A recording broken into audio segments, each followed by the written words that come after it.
All right, we are back for part 3 of this intuitive eating series here on IGTV, and I am so excited to embark on today's topic. So today we are going to talk about the morality of food.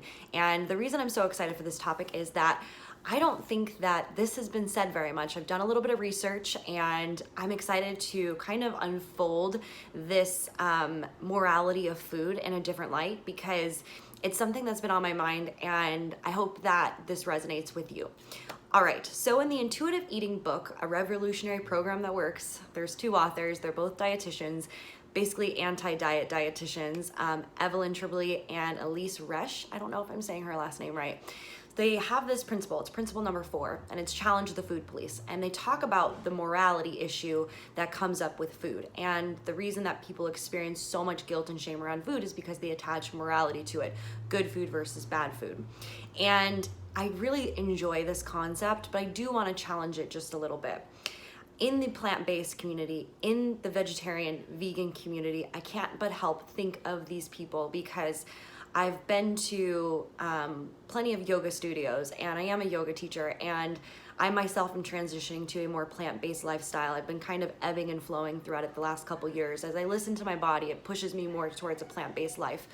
And the other thing is, I can't help but think of these people, and I can't help but think of the training that I had at the Institute of Integrative Nutrition and learning about how many people go into a vegan or vegetarian lifestyle because of the moral issues, because of the ethics that they have regarding animals, and the importance it is for them to not eat meat because of their moral standards. And this isn't really talked about in the book, but it is something worth talking about here and now. And just ignore my neighbors outside. This is real life people. I can't control everything. And so I find this to be so interesting because we have our own choices. We get to decide whether we want to eat something or not.